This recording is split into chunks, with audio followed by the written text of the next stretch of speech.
शांति।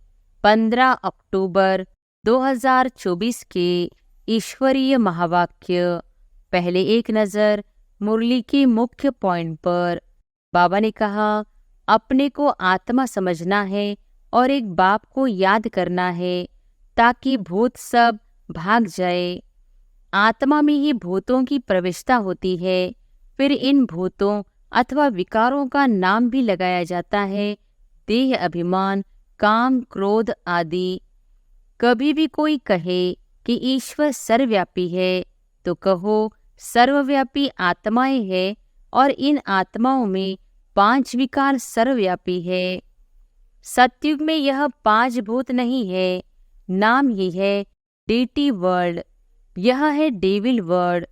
Devil कहा जाता है असुर को। कितना रात और दिन का फर्क है। और फिर बाबा ने कहा, दिल्ली का नाम असुल दिल्ली नहीं था, परिस्तान कहते थे। अभी तो नई दिल्ली और पुरानी दिल्ली कहते हैं। हम आत्मा को स्व का दर्शन हुआ है, अर्थात इस चक्र का नॉलेज हुआ है। उठते बैठते चलते तुमको यह नॉलेज बुद्धि में रखना है। देवताओं की कैपिटल दिल्ली ही रही है तो सभी को कशिश होती है, सबसे बड़ी भी है, एकदम सेंटर बीच है। तुम शिव जयंती भी मनाते हो। अब जयंती अक्षर तो सबसे लगता है, इसलिए इनको फिर शिवरात्रि कहते हैं। और फिर लास्ट में बाबा ने कहा, सुख और दुख का खेल है। सुख को कहा जाता है दिन, दुख को कहा जाता है रात। तो दिन और रात के बीच में आता है संगम। कहते हैं 60 लगी लाठ।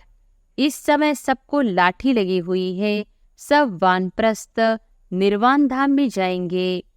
लाखों वर्ष की बात हो तो फिर रेस्ट मिल न सके। रेस्ट मिलना ही मुश्किल हो जाए। तुमको रेस्ट मिलती है, उसको कहा जाता है साइलेंस होम, इनकॉर्पोरियल वर्ल्ड। मालूम कैसे पड़ता है कि इनमें बाप भगवान है। जब नॉलेज देते हैं, बच्चों को बैठ समझाते हैं, शिवरात्रि भी मनाते हैं ना। और अब सुनते हैं महावाक्यों को विस्तार से। मुरली का सार। मीठे बच्चे, तुम सबकी आपस में एक मत है। तुम अपने को आत्मा समझ एक बाप को याद करते हो तो सब भूत भाग जाते हैं।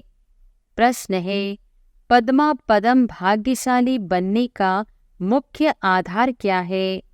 उत्तर है, जो बाबा सुनाते हैं उस एक एक बात को धारण करने वाले ही पद्मा पदम भाग्यशाली बनते हैं। जज करो बाबा क्या कहते हैं और रावण संप्रदाय वाले क्या कहते हैं। बाप जो नॉलेज देते हैं उसे बुद्धि में रखना। स्वदर्शन चक्रधारी बनना ही पद्मा पदम भाग्यशाली बनना है। इस नॉलेज से ही तुम गुणवान बन जाते हो। ओम शांति। रूहानी बाप, अंग्रेजी में कहा जाता है स्पिरिचुअल फादर। सतयुग में जब तुम चलेंगे तो वहाँ अंग्रेजी आदि दूसरी कोई भाषा तो होगी नहीं। तुम जानते हो सतयुग में हमारा राज्य होता है, उसमें हमारी जो भाषा होगी वही चलेगी। फिर बाद में वह भाषा बदली जाती है। अभी तो अनेक अनेक भाषाएं हैं। जैसा जैसा राजा वैसी वैसी उनकी भाषा चलती है। अब यह तो सब बच्चे जानते हैं। सब सेंटर्स पर भी जो बच्चे हैं उनकी है एक मत। अपने को आत्मा समझना है और एक बाप को याद करना है ताकि भूत सब भाग जाए। बाप है पतित पावन। 5 भूतों की तो सब में प्रविष्टा है। आत्मा में ही भूतों की प्रविष्टा होती है। फिर इन भूतों अथवा विकारों का नाम भी लगाया जाता है, देह, अभिमान, काम, क्रोध आदि। ऐसी नहीं कि सर्वव्यापी कोई ईश्वर है। कभी भी कोई कहे कि ईश्वर सर्वव्यापी है तो कहो सर्वव्यापी आत्माएं है और इन आत्माओं में 5 विकार सर्वव्यापी है। बाकी ऐसी नहीं कि परमात्मा सर्व में विराजमान है। परमात्मा में फिर 5 भूतों की प्रविष्टता कैसे होगी? एक एक बात को अच्छी रीति धारण करने से तुम पद्मा पदम भाग्यशाली बनते हो। दुनिया वाले रावण संप्रदाय क्या कहते हैं और बाप क्या कहते हैं, अब जज करो। हर एक के शरीर में आत्मा है। उस आत्मा में 5 विकार प्रवेश है, शरीर में नहीं। आत्मा में 5 विकार अथवा भूत प्रवेश होते हैं। सतयुग में यह 5 भूत नहीं है, नाम ही है डेटी वर्ल्ड। यह है डेविल वर्ल्ड। डेविल कहा जाता है असुर को। कितना दिन और रात का फर्क है। अभी तुम चेंज होते हो, वहाँ तुम्हारे में कोई भी विकार, कोई अवगुण नहीं रहता।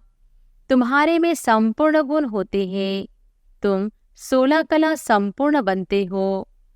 पहले थे फिर नीचे उतरे हो। इस चक्र का अभी मालूम पड़ा है। 84 का चक्र कैसे फिरता है। हम आत्मा को स्व का दर्शन हुआ है, अर्थात इस चक्र का नॉलेज हुआ है। उठते बैठते चलते तुमको यह नॉलेज बुद्धि में रखना है। बाप नॉलेज पढ़ाते हैं। यह रूहानी नॉलेज बाप भारत में ही आकर देते हैं। कहते हैं ना, हमारा भारत, वास्तव में हिंदुस्तान कहना तो रॉन्ग है। तुम जानते हो, भारत जब स्वर्ग था तो सिर्फ हमारा ही राज्य था और कोई धर्म नहीं था। न्यू वर्ल्ड थी, नई दिल्ली कहते हैं ना। दिल्ली का नाम असल दिल्ली नहीं था, परिस्तान कहते थे। अभी तो नई दिल्ली और पुरानी दिल्ली कहते हैं। फिर न पुरानी न नई दिल्ली होगी, परिस्तान कहा जाएगा। दिल्ली को कैपिटल कहते हैं। इन लक्ष्मी नारायण का राज्य होगा और कुछ भी नहीं होगा, हमारा ही राज्य होगा। अभी तो राज्य नहीं है, इसलिए सिर्फ कहते हैं हमारा भारत देश है। राजाएं तो है नहीं। तुम बच्चों की बुद्धि में सारा ज्ञान चक्र लगाता है। बरोबर पहले पहले इस विश्व में देवी देवताओं का राज्य था और कोई राज्य नहीं था। जमुना का किनारा था, उसको परिस्तान कहा जाता था। देवताओं की कैपिटल दिल्ली ही रही है, तो सभी को कशिश होती है, सबसे बड़ी भी है, एकदम सेंटर बीच है। मीठे मीठे बच्चे जानते हैं पाप तो जरूर हुए हैं, पाप आत्मा बन गए हैं। सतयुग में होते हैं पुण्य आत्माएं, बाप ही आकर पावन बनाते हैं, जिसकी तुम शिव जयंती भी मनाते हो। अब जयंती अक्षर तो सबसे लगता है, इसलिए इनको फिर शिवरात्रि कहते हैं। रात्रि का अर्थ तो तुम्हारे सिवाय और कोई समझ न सके। अच्छे अच्छे विद्वान आदि कोई भी नहीं जानते कि शिवरात्रि क्या है, तो मनावे क्या। बाप ने समझाया है रात्रि का अर्थ क्या है। यह जो 5000 वर्ष का चक्र है, उसमें सुख और दुख का खेल है। सुख को कहा जाता है दिन, दुख को कहा जाता है रात। तो रात और दिन के बीच में आता है संगम। आधा कल्प है सोजरा, आधा कल्प है अंधियारा। भक्ति में तो बहुत टिक टिक चलती है। यहाँ है सेकंड की बात, बिल्कुल इजी है, सहज योग। तुमको पहले जाना है मुक्ति धाम, फिर तुम जीवन मुक्ति और जीवन बंध में कितना समय रहे हो, यह तो तुम बच्चों को याद है, फिर भी घड़ी घड़ी भूल जाते हो। बाप समझाते हैं योग अक्षर है ठीक, परंतु उन्हों का है जिस्मानी योग। यह है आत्माओं का परमात्मा के साथ योग। सन्यासी लोग अनेक प्रकार के हठ योग आदि सिखाते हैं, तो मनुष्य मूंझते हैं। तुम बच्चों का बाप भी है तो टीचर भी है, तो उनसे योग लगाना पड़े ना। टीचर से पढ़ना होता है। बच्चा जन्म लेता तो पहले बाप से योग होता है, फिर 5 वर्ष के बाद टीचर से योग लगाना पड़ता है, फिर वानप्रस्थ अवस्था में गुरु से योग लगाना पड़ता है। 3 मुख्य याद रहते हैं, वह तो अलग अलग होते हैं। यहाँ एक ही बार बाप आकर बाप भी बनते हैं, टीचर भी बनते हैं। वंडरफुल है ना। ऐसे बाप को तो जरूर याद करना चाहिए। जन्म जन्मांतर 3 को अलग अलग याद करते आए हो। सतयुग में भी बाप से योग होता है, फिर टीचर से होता है। पढ़ने तो जाते हैं ना, बाकी गुरु की वहाँ दरकार नहीं रहती, क्योंकि सब सदगति में है। यह सब बातें याद करने में क्या तकलीफ है, बिल्कुल सहज है। इनको कहा जाता है सहज योग। परंतु यह है अनकॉमन। बाप कहते हैं मैं यह टेम्परेरी लोन लेता हूँ, सो भी कितना थोड़ा समय लेता हूँ। 60 वर्ष में वानप्रस्थ अवस्था होती है। कहते हैं 60 लगी लाठ। इस समय सबको लाठी लगी हुई है। सब वानप्रस्थ निर्वाण धाम में जाएंगे। वह है स्वीट होम, स्वीटेस्ट होम। उनके लिए ही कितनी अथाह भक्ति की है। अभी चक्र फिर कर आए हो। मनुष्यों को यह कुछ भी पता नहीं, ऐसे ही गपोड़ा लगा दिया है कि लाखों वर्ष का चक्र है। लाखों वर्ष की बात हो तो फिर रेस्ट मिल न सके। रेस्ट मिलना ही मुश्किल हो जाए। तुमको रेस्ट मिलती है, उसको कहा जाता है साइलेंस होम, इनकॉर्पोरियल वर्ल्ड। यह है स्थूल स्वीट होम, वह है मूल स्वीट होम। आत्मा बिल्कुल छोटा रॉकेट है। इनसे तीखा भागने वाला कोई होता नहीं। यह तो सबसे तीखा है। 1 सेकंड में शरीर छूटा और यह भागा। दूसरा शरीर तो तैयार रहता है। ड्रामा अनुसार पूरे टाइम पर उनको जाना ही है। ड्रामा कितना एक्यूरेट है, इनमें कोई इनएक्यूरेसी है नहीं। यह तुम जानते हो। बाप भी ड्रामा अनुसार बिल्कुल एक्यूरेट टाइम पर आते हैं। 1 सेकंड का भी फर्क नहीं पड़ सकता है। मालूम कैसे पड़ता है कि इनमें बाप भगवान है। जब नॉलेज देते हैं, बच्चों को बैठ समझाते हैं। शिवरात्रि भी मनाते हैं ना। मैं शिव कब कैसे आता हूँ, वह तुमको तो पता नहीं है। शिवरात्रि कृष्ण रात्रि मनाते हैं, राम की नहीं मनाते, क्योंकि फर्क पड़ गया ना। शिवरात्रि के साथ श्री कृष्ण की भी रात्रि मना लेते हैं, परंतु जानते कुछ भी नहीं। यहाँ है ही आसुरी रावण राज्य। यह समझने की बातें हैं। यह तो है बाबा। बूढ़े को बाबा कहेंगे, छोटे बच्चे को बाबा थोड़ी ही कहेंगे। कोई कोई लव से भी बच्चे को बाबा कह देते हैं, तो उन्होंने भी श्री कृष्ण को लव से कह दिया है। बाबा तो तब कहा जाता है जब बड़े हो और फिर बच्चे पैदा करते हो। श्री कृष्ण खुद ही प्रिंस है, उनको बच्चे कहाँ से आए। बाप कहते ही है मैं बुजुर्ग के तन में आता हूँ। शास्त्रों में भी है, परंतु शास्त्रों की सब बातें एक्यूरेट नहीं होती। कोई कोई बात ठीक है।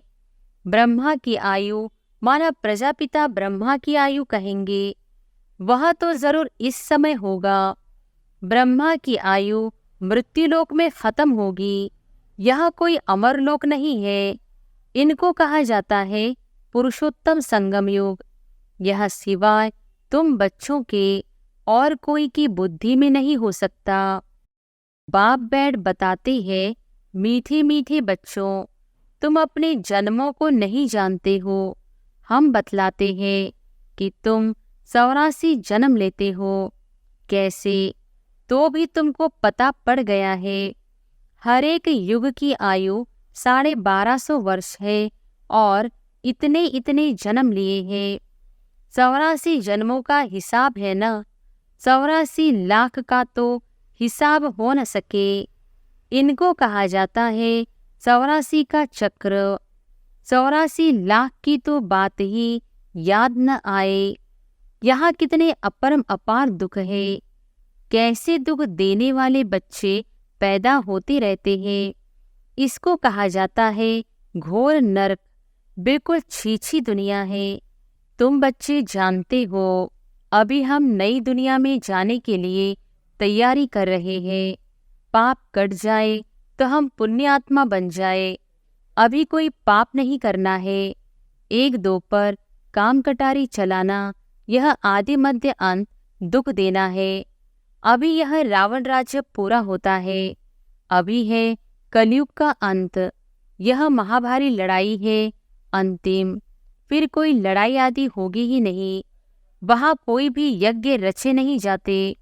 जब यज्ञ रचते हैं तो उसमें हवन करते हैं। बाप ने भी यह जो रुद्र यज्ञ रचा है, इसमें बच्चे अपनी पुरानी सामग्री सब स्वाहा कर देते हैं। अब बाप ने समझाया है, यह है रुद्र ज्ञान यज्ञ। रुद्र शिव को कहा जाता है। रुद्र माला कहते हैं ना, निवृत्ति मार्ग वालों को प्रवृत्ति मार्ग की रस्म रिवाज का कुछ भी पता नहीं है। वह तो घर बार छोड़ जंगल में चले जाते हैं। नाम ही पड़ा है सन्यास। किसका सन्यास? घर बार का। खाली हाथ निकलते हैं। पहले तो गुरु लोग बहुत परीक्षा लेते हैं, काम कराते हैं। पहले भिक्षा में सिर्फ आटा लेते थे, रसोई नहीं लेते थे। उन्हों को जंगल में ही रहना है। वहाँ कंद मूल फल मिलते हैं। यह भी गायन है। जब सतोप्रधान सन्यासी होते हैं तब यह खाते हैं। अभी तो बात मत पूछो, क्या क्या करते रहते हैं। इसका नाम ही है विशेष वर्ल्ड। वह है वाइसलेस वर्ल्ड। तो अपने को विशेष समझना चाहिए ना। बाप कहते हैं सतयुग को कहा जाता है शिवालय, वाइसलेस वर्ल्ड। यहाँ तो सब है पतित मनुष्य, इसलिए देवी देवता के बदले नाम ही हिंदू रख दिया है। बाप तो सब बातें समझाते रहते हैं। तुम असूल में हो ही बेहद बाप के बच्चे। वह तो तुम्हें 21 जन्मों का वर्षा देते हैं। तो बाप मीठे मीठे बच्चों को समझाते हैं, जन्म जन्मांतर के पाप तुम्हारे सिर पर है। पापों से मुक्त होने के लिए ही तुम बुलाते हो। साधु संत आदि सब पुकारते हैं, हे पतित पावन। अर्थ कुछ नहीं समझते, ऐसे ही गाते रहते हैं, ताली बजाते रहते हैं। उनसे कोई पूछे परमात्मा से योग कैसे लगावे, उनसे कैसे मिले, तो कह देंगे वह तो सर्वव्यापी है। क्या यही रास्ता बताते हैं? कह देते वेद शास्त्र पढ़ने से भगवान मिलेगा। परंतु बाप कहते हैं मैं हर 5000 वर्ष के बाद ड्रामा के प्लान अनुसार आता हूँ। यह ड्रामा का राज सिवाय बाप के और कोई नहीं जानते। लाखों वर्ष का ड्रामा तो हो ही नहीं सकता। अब बाप समझाते हैं यह 5000 वर्ष की बात है। कल पहले भी बाबा ने कहा था कि मन मना भव, यह है महामंत्र। माया पर जीत पाने का मंत्र है। बाप ही बैठ अर्थ समझाते हैं, दूसरा कोई अर्थ नहीं समझाते। गाया भी जाता है ना, सर्व का सद्गति दाता एक। कोई मनुष्य तो हो नहीं सकता। देवताओं की भी बात नहीं है। वहाँ तो सुख ही सुख है। वहाँ कोई भक्ति नहीं करते। भक्ति की जाती है भगवान से मिलने के लिए। सतयुग में भक्ति होती नहीं, क्योंकि 21 जन्मों का वर्षा मिला हुआ है। तब गाया भी जाता है दुख में सिमरन। यहाँ तो अथाह दुख है। घड़ी घड़ी कहते हैं भगवान रहम करो। यह कलयुगी दुखी दुनिया सदैव नहीं रहती। सतयुग त्रेता पास्ट हो गए हैं, फिर होंगे। लाखों वर्ष की तो बात भी याद नहीं रह सकती है। अब बाप तो सारी नॉलेज देते हैं, अपना परिचय भी देते हैं और रचना के आदि मध्य अंत का राज भी समझाते हैं। 5000 वर्ष की बात है। तुम बच्चों को ध्यान में आ गया है, अभी तो पराये राज्य में हो। तुमको अपना राज्य था, यहाँ तो लड़ाई से अपना राज्य लेते हैं, हथियारों से मारा मारी से अपना राज्य लेते हैं। तुम बच्चे तो योग बल से अपना राज्य स्थापन कर रहे हो। तुम्हें सतोप्रधान दुनिया चाहिए। पुरानी दुनिया खत्म हो, नई दुनिया बनती है, इसको कहा जाता है कलयुगी पुरानी दुनिया।